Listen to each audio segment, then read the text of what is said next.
नमस्कार रसिक प्रेक्षक हो. साता समुद्रापार आपल्या मायभूमीपासून हजारो मैल दूर गेल्यानंतरही ज्यावेळी आपल्याला आपल्या मातीचा सुगंध येतो किंवा आपल्या लाडक्या मराठी भाषेतील एखादी ओळ ऐकायला मिळते ना, तेव्हा मन कसं भरून येतं.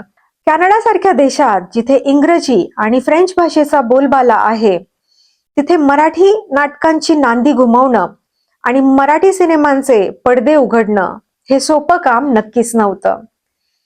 आज आपल्यासोबत एक अशी व्यक्ती आहे ज्यांनी हे स्वप्न केवळ पाहिलं नाही, तर ते प्रत्यक्षात उतरवलं. पुण्याच्या सांस्कृतिक वैभवाचा वारसा घेऊन व्हॅन्कुव्हरमध्ये आविष्कार आर्ट्सच्या माध्यमातून मराठी संस्कृतीचा झेंडा फडकवणारे उद्योजक आणि कलाप्रेमी सौरभ चाटे. तुम्ही पाहत आहात सोनाली एडके पॉडकास्ट. चला तर मग स्वागत करूया सौरभ चाटे यांचे. सौरभ, खूप खूप खूप स्वागत तुझं या पॉडकास्ट मध्ये. थँक्यू सोनाली. येस, तुम्ही पुण्यामध्ये लहानाचे मोठे झालात. पुणे ही महाराष्ट्राची सांस्कृतिक राजधानी आहे. कॅनडामध्ये आल्यानंतर असा कोणता क्षण होता किंवा प्रसंग होता ज्यावेळी तुम्हाला असं वाटलं की मराठी संस्कृती आणि कला इथे आणायला हवी? ऑब्व्हियसली पुण्यात असताना तुम्ही मराठी सिनेमा, मराठी नाटक किंवा या सगळ्या गोष्टींशी तुम्ही कनेक्टेड असताच. आणि फॉर्च्युनेटली मी लहानपणापासनं नाटक आणि या सगळ्या गोष्टींशी कनेक्टेड होतोच. स्टेज, बॅकस्टेज अशा बऱ्याच गोष्टी केलेल्या पण होत्याच. इथे आल्यावरती जेव्हा माझी इथे काही लोकांची ओळख झाली, एल्डरली लोक जे होते त्यावेळेला, त्यांच्याशी बोलताना असं लक्षात आलं की त्यांना ना नवीन आलेले मराठी सिनेमे माहीत नसायचे. कारण त्यांनी बघितलेले सिनेमे म्हणजे कुठले की अशोक सराफ, लक्ष्मीकांत बेर्डे, त्यावेळेचे जुने सिनेमे. त्यांना नवीन आलेले मराठी सिनेमे फारसे माहीत नव्हते. त्यामुळे मी सुरुवातीला त्यांना असं नवीन सिनेमांबद्दल सांगायचो, मराठी सिनेमांबद्दल. आणि अशातनं मग ते असं वाटलं की आपण त्याच्यापेक्षा मराठी सिनेमे इथे दाखवायचे का. ते दोन तीन सिनेमांचं असं असं आमचं बोलता बोलता झालं की नाही, हे शक्य नाहीये, हे होऊ शकणार नाहीये, नाही होऊ शकणार वगैरे असं झालं. आणि ते सिनेमे सोडून दिले आम्ही. देन एक दिवस माझी बायको मला म्हणाली, मोना, की तुला वाटतंय ना सिनेमे करायचे, कर सिनेमा. काय होईल ते बघू आपण. काय होईल, जास्तीत जास्त काय फायनान्शियल नुकसान होईल, त्याच्यापेक्षा जास्त तर काय होणार नाहीये ना. करून बघू आपण, त्यातनं तुलाच अनुभव येईल. आणि मग त्यातनं ती स्टार्ट झालं. कट्याळ काळजात घुसली आणि मुंबई पुणे मुंबई, मुंबई पुणे मुंबई 2 इथनं आम्ही ते स्टार्ट केलं 2015ला. तर तिथून ते मूवीजचं स्टार्ट झालं. अच्छा, असा पाठिंबा असणं फार गरजेचं असतं, जो पाठिंबा तुला मोनाने. नक्कीच. म्हणजे ती माझ्या पाठीशी आहे म्हणून तर त्या गोष्टी होऊ शकल्या सगळ्या. Yes, of course. 2016 मध्ये दिल की बात या गाण्यांच्या कार्यक्रमाने तुम्ही सुरुवात केलीत इथे, ज्यामध्ये पुष्कर श्रोत्री आणि अजित परब कॅनडा दौऱ्यावर आले होते. त्यानंतर 2017 मध्ये साखर खाल्लेला माणूस या प्रशांत दामलेजींच्या व्यावसायिक मराठी नाटकाने तुम्ही इथे एक नव्याने मराठी नाटकांची सुरुवात केली. तर हा सगळा प्रवास कसा होता, किंवा तुमचा जो पहिला कार्यक्रम होता त्यावेळी जी मनामध्ये धाकधूक असते, तो सगळा प्रसंग कसा होता? आता 2 सिनेमे झाले होते, थोडस लोकांना कळालं होतं. खूप लोकांना असं वाटलं की हे वन टाइम होईल, पुढे काही कोणी करणार नाही. पण त्यानंतर दिल की बात प्रोग्राम आला माझ्याकडे. आणि ऑब्व्हियसली भारतातनं जेव्हा कलाकार येतात आणि आपण त्यांना टीव्हीवरती बघत असतो, राईट, त्यामुळे ऑटोमॅटिकली आपला त्यांच्याकडे बघण्याचा दृष्टिकोन वेगळा असतो. तर दिल की बात प्रोग्रामच्या वेळेला पुष्कर आणि अजितनी दोघांनी खूप सांभाळून घेतलं. खूप गोष्टी त्यांनी समजवल्या, खूप गोष्टी सांगितल्या की कशा करायला पाहिजेत, काय नाही केलं पाहिजे, या गोष्टी त्यांनी सांगितल्या. आणि तो कार्यक्रम चांगला झाला. त्यालाही म्हणजे बऱ्यापैकी लोक आले होते. आणि obviously side by side movie चालूच होते. आणि अचानक 2017 मध्ये प्रशांत दामलेंच्या नाटकाची ऑपॉर्च्युनिटी आली. आणि तोपर्यंत व्हॅन्कुव्हरमध्ये प्रोफेशनल मराठी नाटक झालं नव्हतं कधीच. हम्म. पहिलंच नाटक, आणि तेही प्रशांत दामलेंचं. प्रशांत दामले म्हणजे काय, लहानपणापासून त्यांची नाटकं बघत आलेलो आहे. Yes yes. त्यांचं काम माहितीये, त्यांच्याबद्दलच्या गोष्टी माहितीयेत, आणि एवढा मोठा कलाकाराचं नाटक करायचंय तेही ते आपल्याकडे येऊन करणार, हे दडपण असतंच. येस, नक्कीच. प्रशांत दामलेंशी बोललो, सरांनी मला सांगितलं, ते म्हणले तू काही काळजी करू नकोस, आपण करू व्यवस्थित. आणि त्यांनी अक्षरशः आमच्याकडनं गोष्टी करून घेतल्या की हे असं पाहिजे, तसं पाहिजे, या पद्धतीने करा, आपल्याला सेट असा पाहिजे, किंवा काय गोष्टी पाहिजेत, बॅकस्टेज काय गोष्टी लागतात, आणि पुढे काय काय गोष्टी पाहिजेत, या गोष्टी त्यांनी आम्हाला व्यवस्थित सांगितल्या, करून घेतल्या. कारण कसं होतं ना की आपण जेव्हा शाळा, कॉलेज किंवा बाकीच्या ह्याच्यातली जी नाटकं करतो त्यावेळेला थोडंसं गोष्टी चालून जातात. पण when it comes to commercial नाटक, आणि तेही प्रशांत दामलेंचं नाटक, देन मग त्यावेळेला you have to be on your toes all the time. कारण एक छोटीशी चूक ती सरांना आवडणार नाही. खरंय खरंय. त्यामुळे दडपण होतं, नो डाऊट ते. आणि फॉर्च्युनेटली माझ्या पहिल्याच प्रोजेक्ट पासून माझ्याबरोबर अशी लोक जोडली गेली की त्यांना ह्याच्यामध्ये म्हणजे जे काय माझं विजन आहे त्या विजनला त्यांनी सपोर्ट केला. म्हणजे ऑब्व्हियसली माझी बायको तर आहेच, पण बाकी जे कोण फ्रेंड्स माझे होते त्यांचा सपोर्ट हा कायम असतो.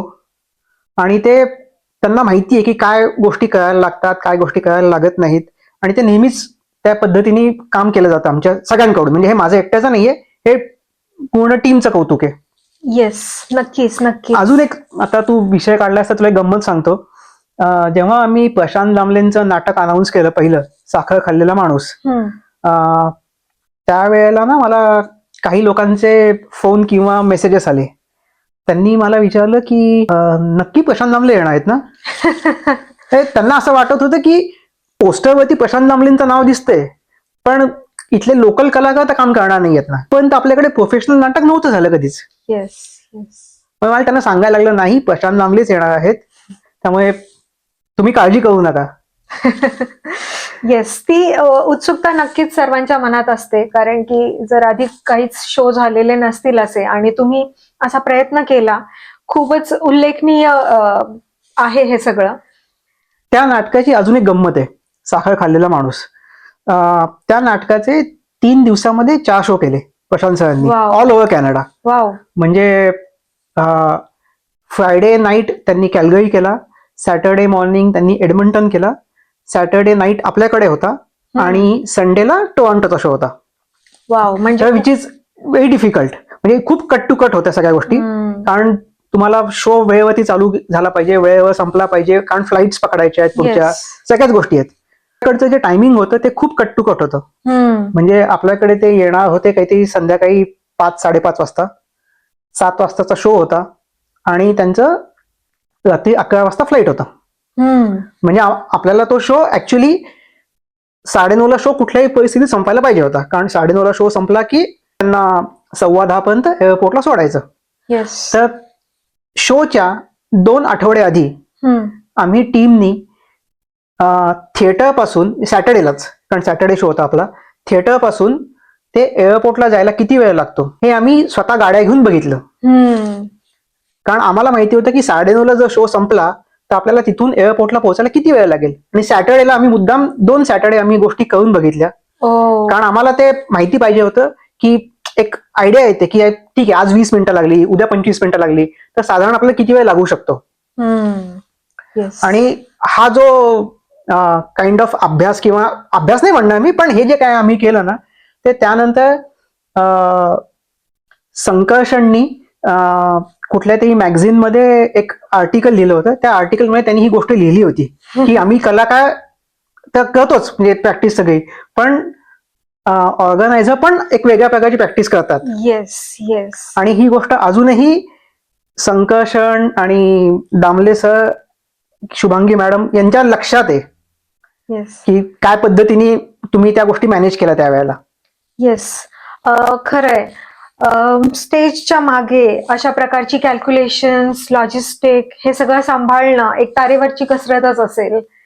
येस. आणि त्यातून प्रशांत दामले सर हे केवळ एक नट नाहीत तर मराठी रंगभूमीचा ब्रँडच आहे नक्कीच आणि नक्कीच आपल्या सगळ्यांचे आवडते आहे. आवडते याच्यात. आणि एप्रिल 2026 मध्ये व्हॅन्कुव्हर कॅनडामध्ये प्रशांत दामले सरांचा शिकायला गेलो एक हा प्रयोग येत आहे. सगळ्यांनी पाहायला नक्की या व्हॅन्कुव्हर कॅनडामध्ये. आणि त्यांचे अनेक शोज आहेत, Toronto, Calgary, yes, Edmonton. Toronto, Calgary, Edmonton. टोरंटोचा एक शो हाऊसफुल झालेला आहे. वाव सेकंड शोची पण तिकीट विक्री चालू आहे. वाव त्यामुळे डेफिनेटली टोरंटोमध्ये पण त्याला ऑब्व्हियसली सेकंड शोलाही चांगला रिस्पॉन्स नक्कीच मिळतोय. येस. कॅल्गरी आणि एडमंटन मध्ये चांगला रिस्पॉन्स आहे. आपल्याहीकडे चांगला रिस्पॉन्स आहे. त्यांच्यासोबत काम करण्याचा तुझा अनुभव कसा आहे? सरांबरोबर काम करणं, ते सरांचं गाणं आहे ना, सुख म्हणजे नक्की काय असतं ते आहे. सरांबरोबर काम करणं म्हणजे सुख असतं. वाव. हे मी किती आता सुख म्हणत असलो तरी ते थोडस टेन्शन असतं, धाकधूक असते. कारण आपल्याकडनं काही चुका होऊ नयेत हे तर मेन आहेच आहे. कारण आपल्यामुळे जर सरांचं नाटकाला काही बिघडलं, काही चुकीचं झालं तर ते सरांसाठी चांगली गोष्ट नाहीये. त्यामुळे त्याची आपल्याला प्रचंड प्रमाणात काळजी घ्यावी लागते. ते आम्ही घेण्याचा प्रयत्न करतो. त्यातनं कधी कधी चुका होतात आणि मग ते सर पण सांगतात की अरे नाही, असं करायला नको होतं, हे पाहिजे होतं. पण त्या चुकांमधनच आपण शिकतो. येस. आणि आता सरांचे जवळपास 14,000 पेक्षा जास्त प्रयोग झालेले आहेत. त्यामुळे असा माणूस ज्यांनी 14,000 प्रयोग केलेले आहेत, त्यांनी जगभरात सगळीकडे शोज केलेले आहेत. त्यांना इथे आपल्याकडे आणणं आणि त्यांना स्टेजवरती बघणं हे सुख आहे. येस, नक्कीच नक्कीच. प्रशांत दामले सरांना अखिल भारतीय मराठी नाट्य परिषदेचा सर्वोत्कृष्ट विनोदी अभिनेता हा पुरस्कार सुद्धा मिळालेला आहे. सो आय एम शुअर की तुमची जी तयारी आहे ती जोरात चालू असणार आहे. आपल्याकडे आता एप्रिल 2026 ला तर शो होतोच आहे. 18 एप्रिलला शो आहे आपल्याकडे आणि चालली टीमचं काम चालू. जनरली जेव्हा असे कुठलाही मोठा प्रोग्राम असतो ना, त्यावेळेला माझं plan A plan B already असतात. आता या प्रोग्रामसाठी पण माझं प्लॅन ए ऑलरेडी माझा रेडी झालेला आहे. एक प्लॅन बी पण मी ठेवतोच आणि एक बॅकअप म्हणून प्लॅन सी पण असतो. अच्छा. की आयत्या वेळेला काही गोष्टी झाल्या, काय झालं तर आपल्याला काय मॅनेज करायला पाहिजे. ओके. कारण अशा गोष्टी होतात. प्रत्येक वेळेला काहीतरी नवीन चॅलेंजेस येतात. आणि कारण कसं होतं की लोकांना फक्त पुढे काय 2-2.5 तासाचं 3 तासाचं नाटक दिसतं. त्यांना मागच्या गोष्टी माहिती नसतात कित्येकदा. एक्झॅक्टली. त्यामुळे तुम्हाला त्याचा विचार करायला लागतो आणि त्या दृष्टीने तुम्हाला गोष्टी रेडी ठेवायला लागतात की नाही, हे असं झालं तर आपल्याला काय पाहिजे, काय नाही करायचं, अशा गोष्टी करायला लागतात. सौरभ, तुम्ही आता प्लॅन ए बी सी बद्दल बोललात तर मला खूपच क्युरिओसिटी निर्माण झाली आहे की काय असतात plan A B C. Generally आता ऑब्व्हियसली नाटकाच्या दृष्टीने प्लॅन ए बी सी जो माझा असतो, आय एम शुअर प्रत्येकाचा वेगळा असेल, पण माझा जो असतो की कुठलेही आर्टिस्ट व्हॅन्कुव्हरमध्ये आल्यापासून त्यांनी व्हॅन्कुव्हर सोडेपर्यंत जबाबदारी माझी असते. त्यामुळे त्या आर्टिस्टना थिएटरवरनं हॉटेलवरती आणणं, त्यांचं सगळ्या गोष्टी मॅनेज करणं, लॉजिस्टिक्स बेसिकली, खाणं पिणं आणि शोच्या दिवशी काय काय गोष्टी लागतील त्या सगळ्या गोष्टी मॅनेज करणं आणि नंतर पुन्हा त्यांचं एअरपोर्टसाठीच्या. तर हा जो प्लॅन असतो तर याच्यामध्ये खूप गोष्टी असतात की आता एअरपोर्टवरनं जर त्यांना आणायचं आहे तर प्लॅन प्रमाणे आता किती लोक आहेत, त्यांच्या बॅगा किती आहेत, माझ्याकडे कोण लोक आहेत की जे जाऊन आपण गाड्या घेऊन त्यांना आणू शकतो.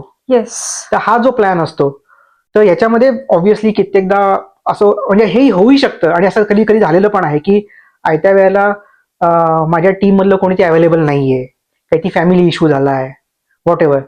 त्यामुळे जसं पहिला जो प्लॅन असतो ज्याच्यामध्ये काही लोक असतात किंवा शोच्या दिवशी मला मदतीला कोण लोक लागतायत, कोण लोक नाही आहेत, तो एक प्लॅन असतो. आणि हा पहिला म्हटलं तर हा पहिला प्लॅन ए झाला. प्लॅन बी मध्ये मग हा माणूस जर अवेलेबल नसेल किंवा त्या वेळेला हा माणूस नाही येऊ शकला तर प्लॅन बी आपण काय करायचंय, हा प्लॅन बी असतो. तेही जर नाही झालं तर प्लॅन सी असतो की आयत्या वेळेला काय करायचं. म्हणजे मी याच्यावरती एक एक्झाम्पल देऊ शकतो. आपण एक 2 वर्षांपूर्वी महाराष्ट्राची हास्य जत्रा केला इकडे. येस, मी पाहिला तो कार्यक्रम. येस, तर महाराष्ट्राची हास्य जत्रेच्या वेळेला अं, सकाळी काय 9-10 वाजता आम्ही यू हॉल घेऊन आलो आणि यू हॉल मधून आम्ही सगळं सामान थिएटरला घेऊन जाणार होतो. ओके. आणि यू हॉल जेव्हा आणली तेव्हा लक्षात आलं की यू हॉलचं टायर पंक्चर झाले. ओ बापरे. मग ती सिच्युएशन अशी होती की त्यावेळेला पटापट ते मॅनेज करणं अवघड होत्या गोष्टी. मग त्यावेळेला आम्हाला क्विक डिसिजन जे घ्यायला लागले की त्या मित्राला जो यू हॉल चालवणार होता त्याला सांगितलं की तू जा, दुसरी यू हॉल मिळतीये का बघ तिथे, कारण त्याच साईजची यू हॉल अवेलेबल आहे नाहीये वी डोंट नो. बरोबर. ते एक सांगितलं. दुसऱ्या एका मित्राला फोन केला, त्याला सांगितलं की तू दुसऱ्या एका स्टोअर मध्ये बघ की तिकडनं आपल्याला व्हॅन मिळतीये का मोठी. तर तो तिकडे बघायला गेला की व्हॅन आहे का अवेलेबल तिकडे. म्हणजे पहिला जो प्लॅन ए म्हणतो आपण तसा हा प्लॅन बी झाला की त्याला पाठवलं तिकडे, तू तिकडे जाऊन बस बघ अवेलेबल आहे का. यू हॉल नाही मिळाली तर आपण ही गाडी घेऊ. आणि हेही नाही झालं तर मी आणखीन 2 मित्रांना आयत्या वेळेला फोन करून सांगितलं की असा असा प्रॉब्लेम झालेला आहे, बी रेडी, माझा कॉल आला तर गाड्या घेऊन या, आपण गाड्यातनं सामान नेऊ. Plan C. तो प्लॅन सी झाला. येस येस, नक्कीच. त्यातून हे कलाकार जेव्हा महाराष्ट्रातून कॅनडामध्ये येत आहेत तेव्हा फ्लाईट कधी डिले होऊ शकते, उशिरा येऊ शकते, बऱ्याच अडचणी येऊ शकतात. सो असे काही किस्से आहेत का जेव्हा तुम्ही प्लॅन केली होती नाटकं, कार्यक्रम, दौरे, पण ते नाही पुढे जाऊ शकले अशा काही अडचणींमुळे? असं कधी झालं का की आहे असं होतात गोष्टी या. म्हणजे एक चांगलं एक्झाम्पल आहे अमर फोटो स्टुडिओचं. बरं. अमर फोटो स्टुडिओ हे नाटक मी आतापर्यंत 3 वेळा प्लॅन केलं. ओ. काही ना काही कारणाने ते होत नव्हतं. म्हणजे Okay. त्यांची US टूर झाली पण त्यावेळेला कॅनडा टूर नाही होऊ शकली. मग आम्ही सेकंड टाइम पुन्हा प्रयत्न केले, नाही झालं वर्कआउट. थर्ड टाइम जेव्हा US टूर झाली त्यावेळेला कॅनडा टूर पण झाली, म्हणजे ठरली होती. अमर फोटो स्टुडिओची सगळी टीम आली, US मध्ये आले.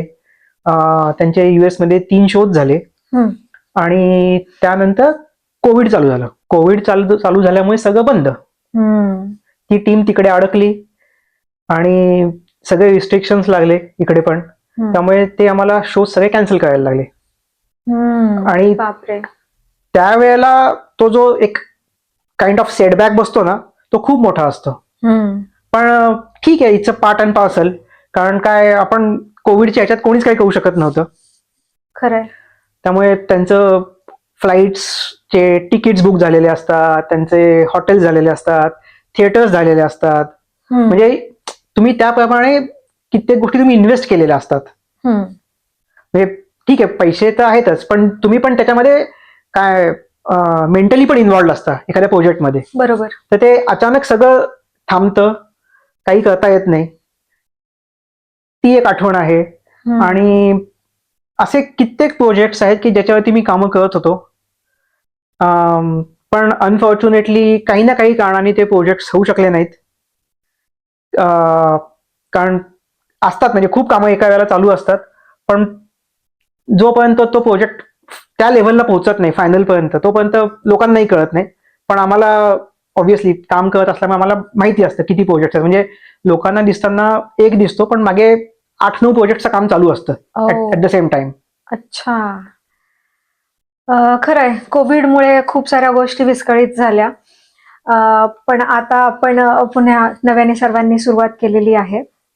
मला प्रश्न होता की ही जी नाटकं आहेत ती महाराष्ट्रातील पार्श्वभूमीवर असतात, मराठी नाटकं, आणि त्याचा संच किंवा स्टेज इथे कॅनडामध्ये उभं करणं, त्यासाठी स्थानिक मराठी तरुण किंवा लोक मिळतात का? कसं तुम्ही स्टेज तयार करणं मॅनेज करता?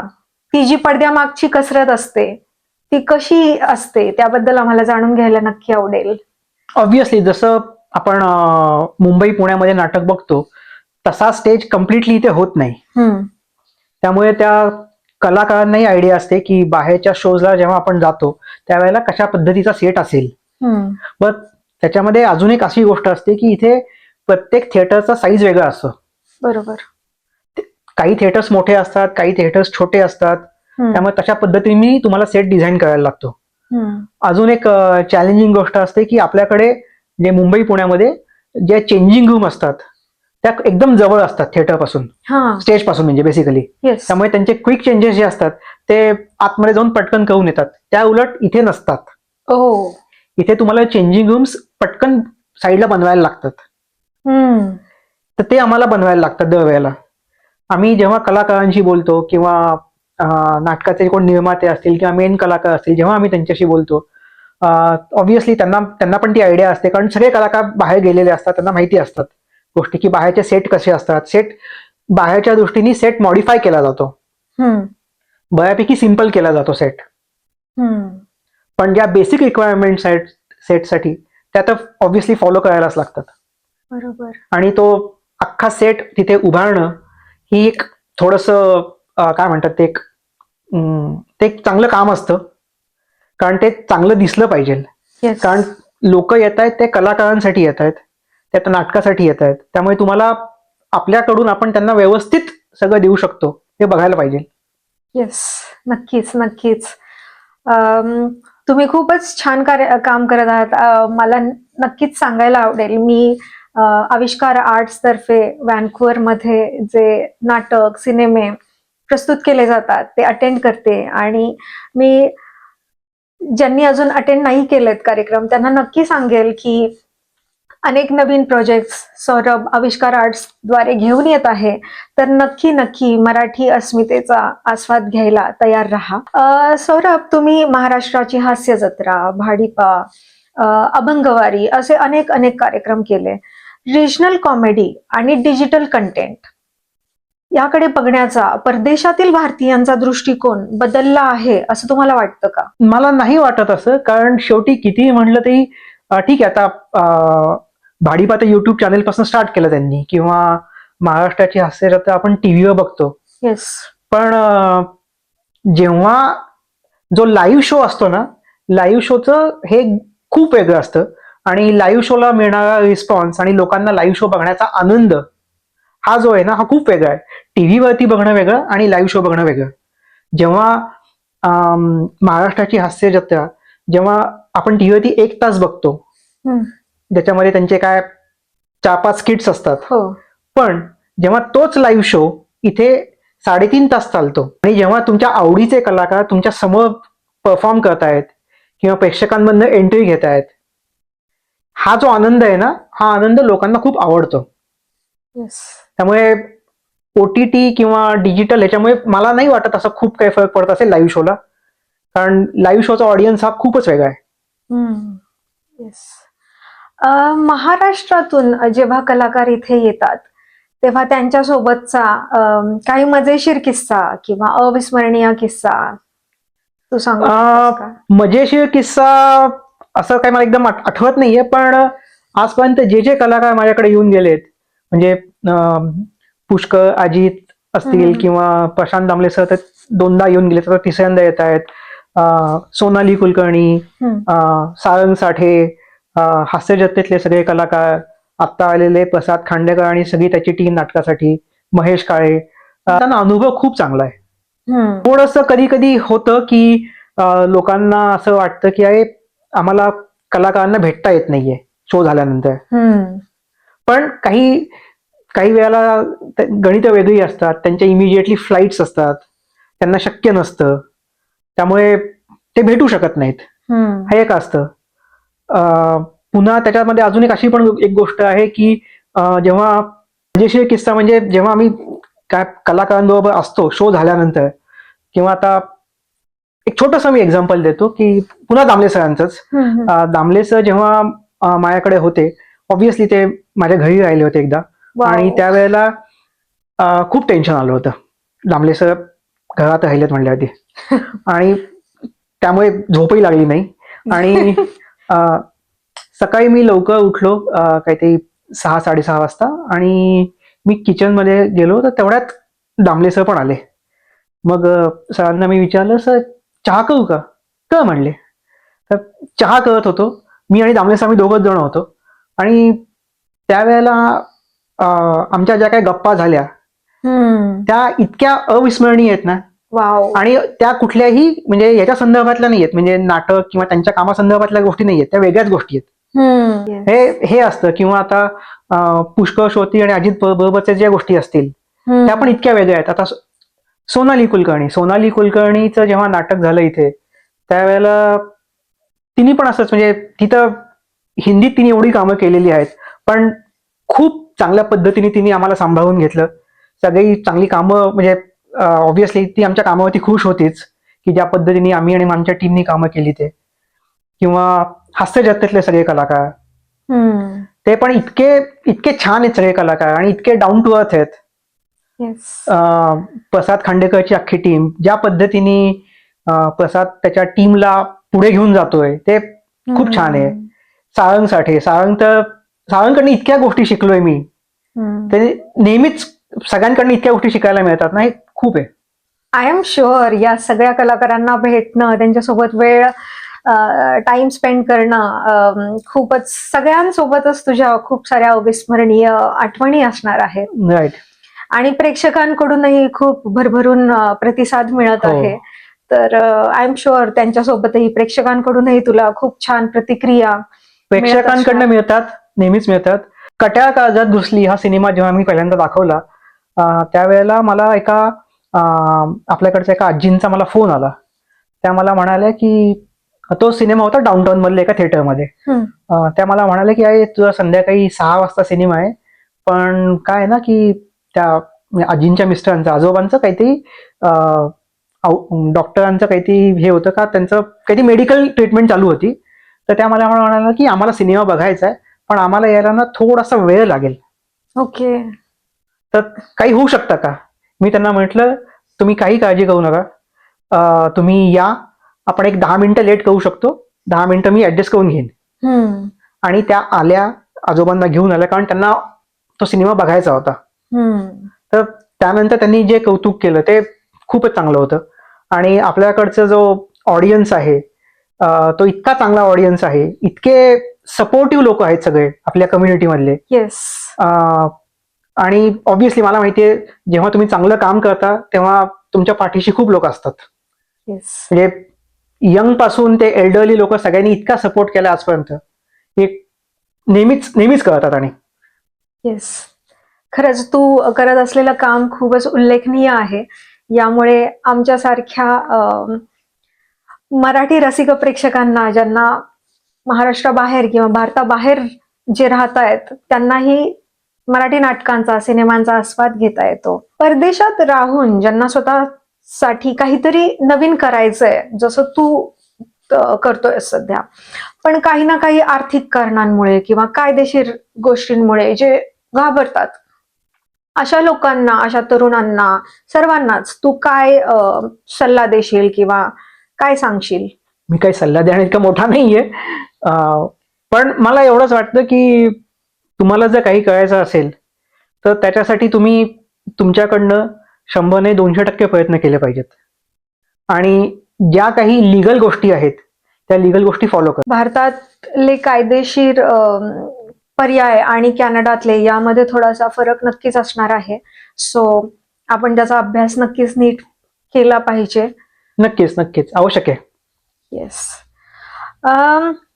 एखादा कार्यक्रम सुरू होण्याआधी काही तांत्रिक अडचण आली किंवा व्हिसा मिळण्यात किंवा काय, तर तू सांगितलंस की तुझे प्लॅन ABC रेडी असतात. तर याबाबत तू अजून काय सांगशील की अजून अशी काही प्रॉब्लेम्स झाले होते ऑलरेडी आणि तू ते कसे मॅनेज केले? होतात, प्रॉब्लेम्स होतात. प्रत्येक कार्यक्रमाच्या वेळेला काही ना काही थोड्या गोष्टी होतातच. एका प्रोग्रामच्या वेळेला आम्ही सगळे माईक्स, जे एक्स्ट्रा माईक्स लागतात, स्पेसिफिक माईक्स, ते सगळे माईक्स आम्ही आणले होते, टेस्ट करून आणले होते.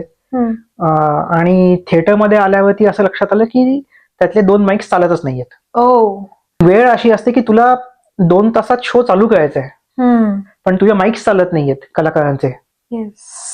मग ती जी काय पळापळ असते ना त्या वेळेला, ती थोडीशी कधी असं वाटू शकतं की ते सांगता येणं अवघड आहे. बट ऑब्व्हियसली ते आम्ही काही मॅनेज करतो त्या वेळेला, की थिएटरवाले लोक पण मदत करतात, त्यामुळे त्या गोष्टी मॅनेज होऊन जातात. आणि ऑब्व्हियसली जसं मी म्हटलं तसं आपले जे मराठीमधले सगळे कलाकार आहेत ना ते खूप चांगल्या पद्धतीने सांभाळून घेतात. Yes, I am sure. पुण्याचा सकाळचा प्रयोग आणि व्हॅन्कुव्हर मधला वीकेंडचा शो यामध्ये काय फरक जाणवून येतो तुला? तुला असं वाटतं का की महाराष्ट्रातील लोक महाराष्ट्रातील नाटकांना मिस करत असावीत? नक्कीच मिस करतात लोक, हम्म. कारण ज्या माणसानी कधी स्टेजवरती पाय ठेवलाय माहितीये की नाटक काय असतं. मेजॉरिटी वेळेला आपल्याकडे लहानपणापासून मुलांना शाळेमध्ये, सोसायटीमध्ये, कॉलेजेसमध्ये, म्हणजे कॉलेज तर पुढची गोष्ट आली, पण शाळेमध्ये पासून काहीतरी स्टेजवरती ऍक्टिव्हिटी करायला देतात आई वडील. हो. भले ते शाळेचं गॅदरिंग असो, तिथे छोटस नाटक असो, डान्स असो, गाणं असो, काहीतरी असो. जेव्हा तुम्ही स्टेजवरती पाय ठेवतात लहान मुलं, तेव्हा त्यांना कळतं की हे काय आहे ते. त्यामुळे ऑटोमॅटिकली जेव्हा आपण मोठे होतो त्यावेळेला लोक ते मिस करतात. आणि आपला प्रयत्न तोच असतो की त्यामुळे तुम्हाला इथे बघायला मिळतंय जे काय तुम्ही चांगली नाटकं किंवा चांगले प्रयोग तुम्ही जे मिस करता इंडियातले, ते तुम्हाला इथे बघायला मिळत आहेत, तर त्याचा आस्वाद घ्यावा. येस, नक्कीच. आणि तुझी नोकरी, व्यवसाय आणि ही सांस्कृतिक ओढ या दोन्ही गोष्टींची सांगड घालताना तुझी तारेवरची कसरत होते का? तू कशी मॅनेज करतोस ही सगळी कसरत? कसरत होते, कारण काय आपण ते काम घेतलं आहे आणि ते काम व्यवस्थित करायचं आहे, त्यामुळे ते केलं जातच. पुन्हा मी त्याच्यामध्ये एक दोन छोटेसे किस्से सांगेन की कित्येकदा असंही झालेलं आहे की मी पहाटे 2 आणि 3 वाजता उठून कॉल्स घेतलेत, झूम कॉल्स, तासाचे इंडियातल्या लोकांबरोबर. आणि तासभर कॉल झाल्यानंतर मी पुन्हा झोपून मग 7-8 वाजता ऑफिसला गेलेलो आहे. हे कळायला लागतात गोष्टी. किंवा हास्य जत्रेच्या वेळेलाच झालं होतं की हास्य जत्रेचा शो आपल्याकडे संध्याकाळी 9:30 वाजता वगैरे काहीतरी संपला आणि त्यांची सकाळी 6 वाजता US साठी फ्लाईट होती. ओके. 6 वाजता US ची फ्लाईट म्हणजे त्यांना 3 वाजता एअरपोर्टला पोहोचायला पाहिजे. बरोबर. त्यामुळे 9:30 पावणे 10ला शो संपल्यानंतर 11 वाजेपर्यंत घरी पोहोचून जेवण करून 2 तास झोप काढून त्यांना आम्ही एअरपोर्टला सोडलं. त्यांना 3 वाजता सोडलं, येऊन सगळं क्लीनअप केलं आणि मी सकाळी 8 वाजता ऑफिसला लागलो. ओ बापरे. हे अशा होतात गडबडी. गडबडी म्हणजे ही कामं करायला लागतात, पण मला त्याचं काही वाटत नाही. आता ती सवय झालेली आहे आणि ते होतात गोष्टी. लोक असंही म्हणतात, सोशल मीडियावर आज जग खूपच जवळ आलंय, लोक म्हणतात की परदेशात नाटक नेणं आजकाल एक धंदा झालेला आहे. जे नाटकाचं तिकीट पुणे मुंबईमध्ये 400 ते 500 रुपयाला मिळू शकतो, ते तिकीट परदेशात आल्यावर $40, $50 किंवा त्याही पेक्षा महाग मिळतं. आणि यामुळे सामान्य माणसाला नाटक बघणं कुटुंबासमवेत परवडत नाही. आणि हा जो नफेखोरीचा आरोप आहे, याच्याबद्दल तुला काय म्हणायचंय? याच्यामध्ये 2-3 गोष्टी आहेत की जेव्हा तुम्ही इंडियामध्ये नाटक बघता ते कलाकार तिथेच आहेत, ते मुंबईतच असतात, ते मुंबईतनं पुण्यात येतात किंवा मुंबईत नाटकाला जातात. इथे कलाकार मुंबईवरनं इकडे येत आहेत, कॅनडाला येत आहेत, राईट. आणि ऑब्व्हियसली जेव्हा ते कॅनडाला येतात त्यांचा फ्लाईटचा खर्च आहे, त्यांचा व्हिसाचा खर्च आहे, बाकीच्या सगळ्या गोष्टी आहेत. इथले थिएटर्सच्या गोष्टी आहेत, इथले थिएटर्स पण एक्सपेन्सिव्ह आहेत, ते काही स्वस्त नाही आहेत थिएटर्स. इथे तुम्हाला इथे कलाकारांना जेव्हा ठेवायला लागतं हॉटेलमध्ये किंवा आणखीन कुठे, त्यांचा खाण्याचा खर्च आहे सगळ्याच. बरोबर. आणि पुन्हा ऑब्व्हियसली ही पण एक गोष्ट आहे की आपलेच लोक असा विचार करतात की हे तिकीट जास्त आहे. आजच्या घडीला सगळीकडची तिकीट ऑनलाईन असतात. कॅनडातली तिकीट ऑनलाईन आहेत, US मधली आहेत, ऑस्ट्रेलिया, UK, दुबई, सिंगापूर, कुठेही असो. तुम्ही जाऊन बघा वेबसाईट्सवरती, थोडा रिसर्च करा, तुम्हाला कळेल कुठे कुठे किती तिकीट प्राइसेस आहेत. ते बघितल्यावरती तुम्हाला कळेल आपल्याकडची तिकीटही कमी असतात.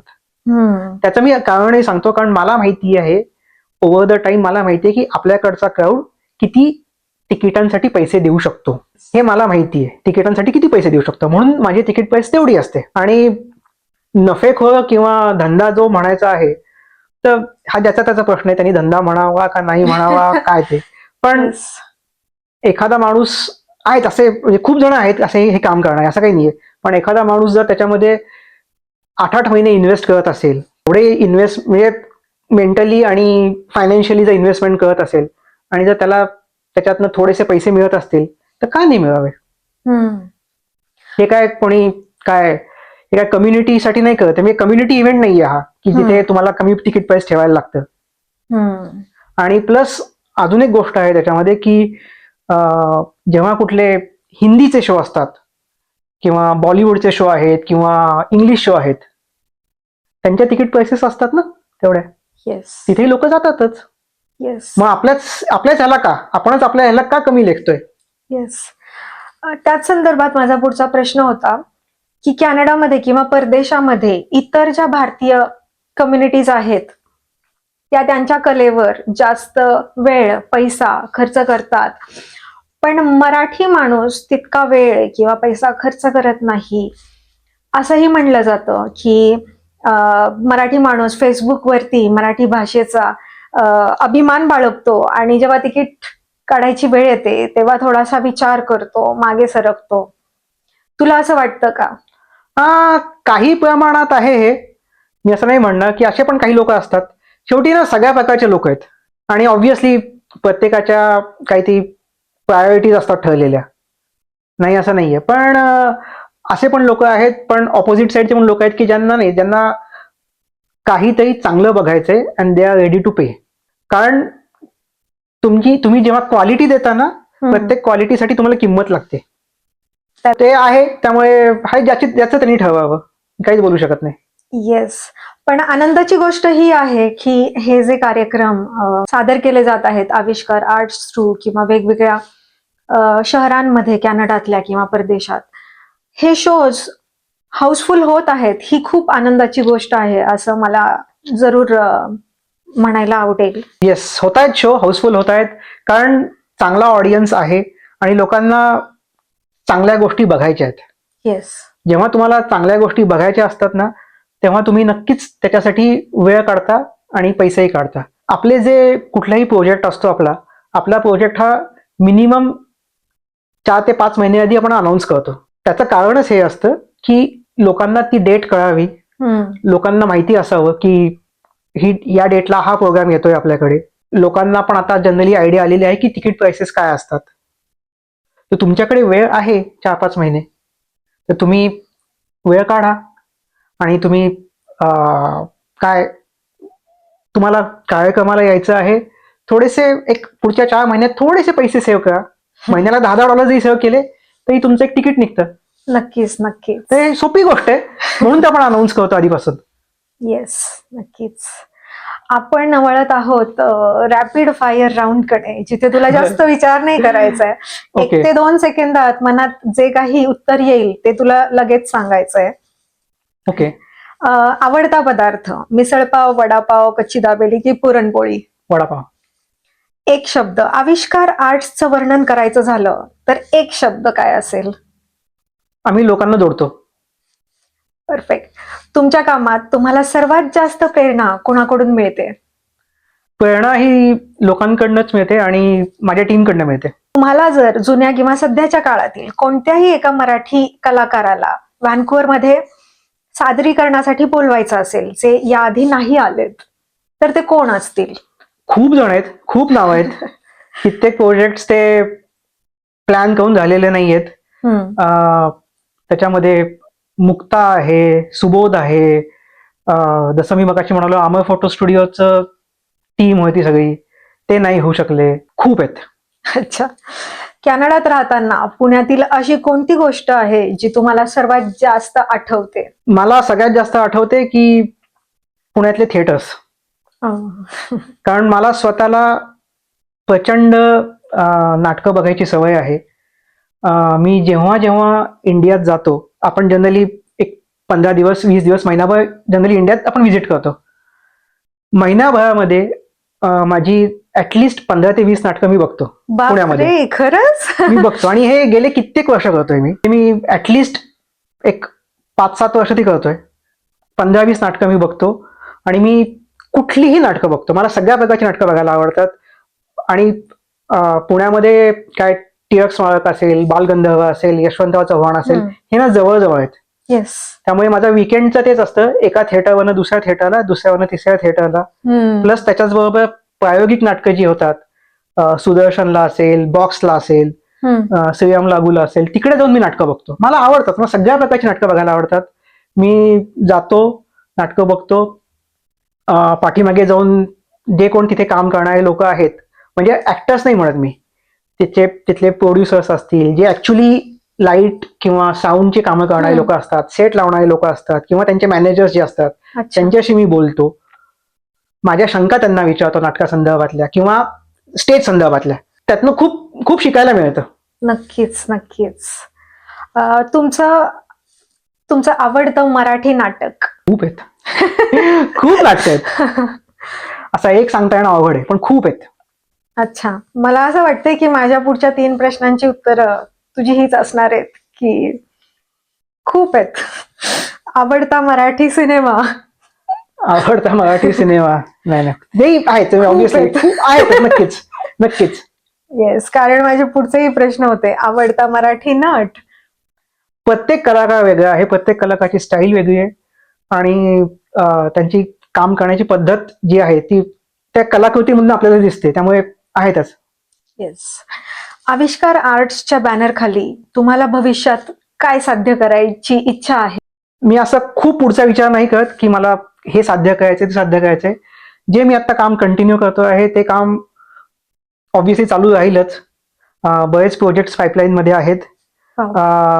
वेळ आली की आपण ते अनाऊन्स करूच. काही गोष्टी आम्ही क्युरेट करतोय, त्याच्यावरती पण कामं चालू आहेत. फक्त ते जोपर्यंत ते एका सर्टन लेवलला पोहोचत नाही तोपर्यंत आम्ही ते अनाऊन्स नाही करणार. त्यामुळे आहेत, ती कामं आहेत चालू. नक्कीच. महाराष्ट्रातील कोणतं नाटक किंवा कोणता सिनेमा कॅनडामधील प्रेक्षकांना पाहायला आवडेल, हे तू कसं ठरवतोस?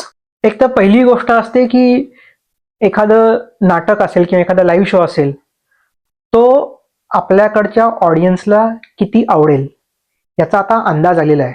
काय प्रकारची नाटकं असतील किंवा काय प्रकारचा लाईव्ह शो असेल जो लोकांना आवडेल याचा एक अंदाज तर आलेला असतोच.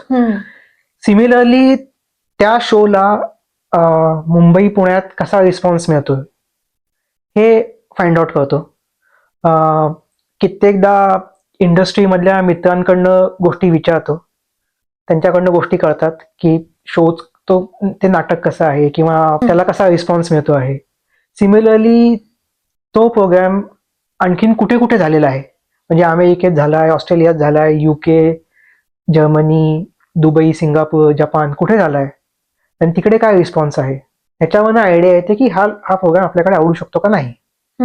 काही गोष्टी अशा असतात की ज्या महाराष्ट्रातला एखादा प्रश्न असेल, नॉट नेसेसरीली तो प्रश्न आपण इकडचे लोक रिलेट करू शकतील.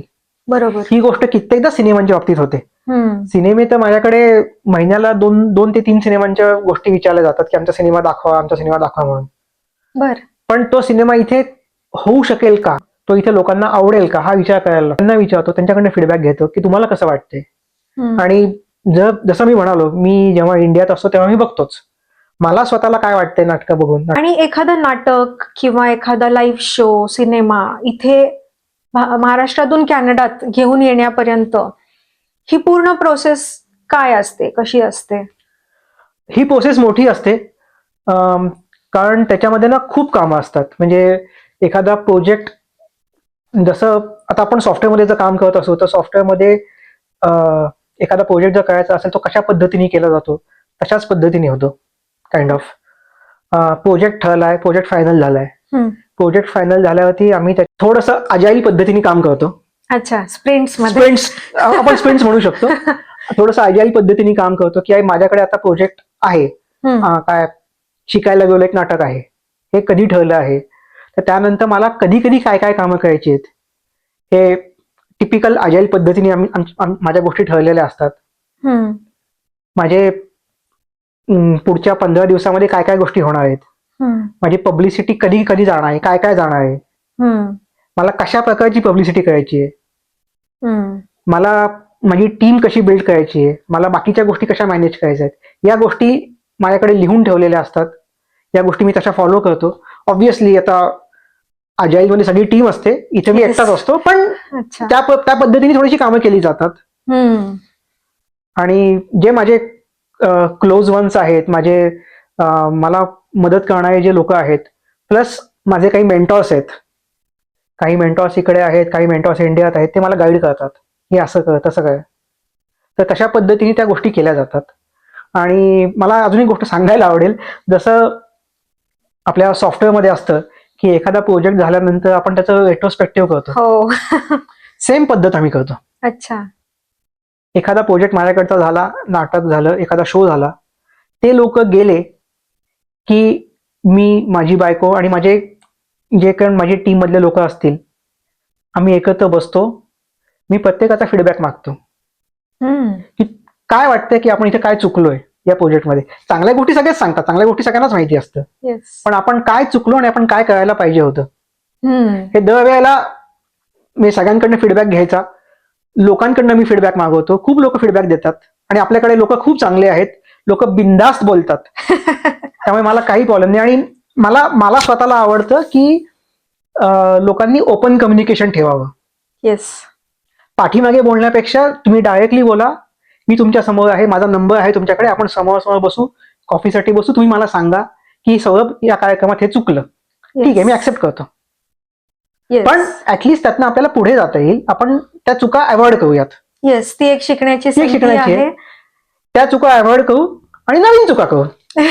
तर असं केलं जातं. नक्कीच, नक्कीच. परदेशात ज्या भारतीय इव्हेंट्स करणाऱ्या इतर संस्था आहेत, त्यांच्यासोबत तुमचे संबंध कसे आहेत? असं अनेकदा ऐकायला मिळतं की तारखांवरून किंवा स्पॉन्सर्सवरून अंडर द टेबल राजकारण चालतं, असं सामान्य नागरिकाला ऐकायला मिळतं. तर तुम्हाला या विषयावर काय वाटतं की कोणी कधी कोणी कोणाचे पाय खेचतात का, किंवा हे काय असतं राजकारण? मला ते काय असा अनुभव नाहीये, आणि मला कोणाचे पाय खेचण्याची इच्छा नाही. माझे कोणी पाय खेचले असतील तर मला कळलंही नाही कदाचित. पण मला असं वाटतं की एकत्र यावं, एकत्र काम करावं. आपण काय आपल्या इंडियापासून, महाराष्ट्रापासून एवढ्या लांब आहोत, कशाला एकमेकांचे पाय खेचावे, एकत्र येऊ, काम करू. येस. जर मी पुण्यात आहे आणि तुला मुंबईला जायचंय, मला कोल्हापूरला जायचंय, ठीक आहे, इट्स ओके, चालतं ना, काही बिघडत काहीच नाही याच्यामध्ये.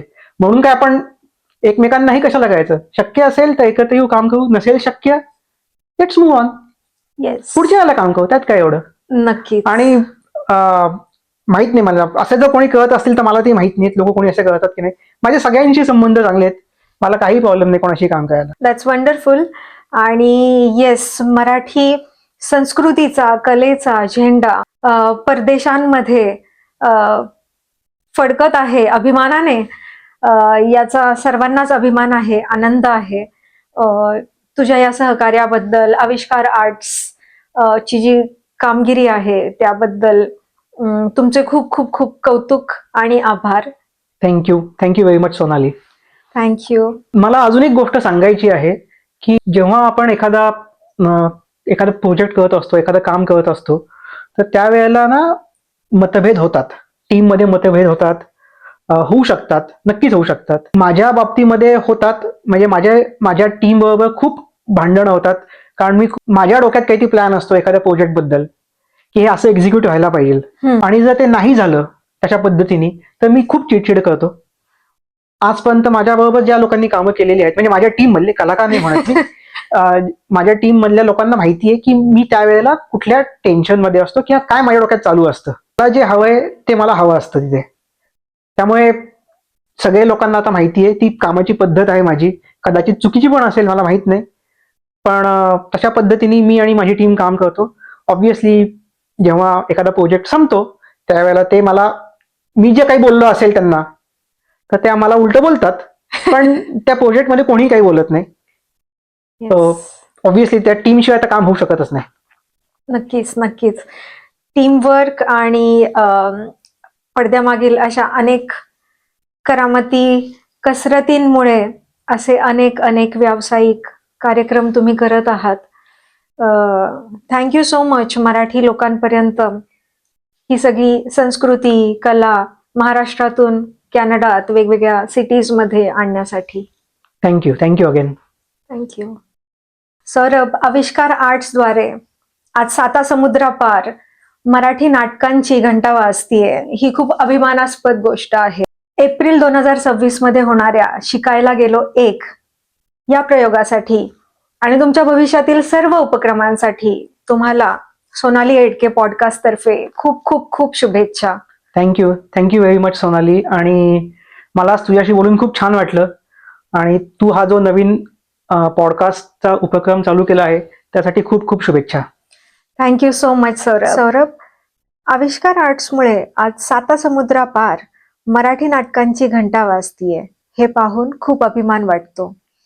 एप्रिल 2026 मध्ये होणाऱ्या शिकायला गेलो एकच्या प्रयोगांसाठी आणि तुमच्या भविष्यातील सर्व उपक्रमांसाठी सोनाली एडके पॉडकास्ट तर्फे तुम्हाला खूप खूप खूप शुभेच्छा. एडके पॉडकास्ट ही मुलाखत आवडली असल्यास अभिप्राय नक्की कळवा. तुमच्या मित्रमैत्रिणींसोबत ही मुलाखत शेअर करा. आणि हो, अशाच छान छान मुलाखतींसाठी सबस्क्राईब करायला विसरू नका सोनाली एडके पॉडकास्ट. परत भेटूया पुढच्या भागात अशाच एका छान मुलाखतीसोबत. धन्यवाद.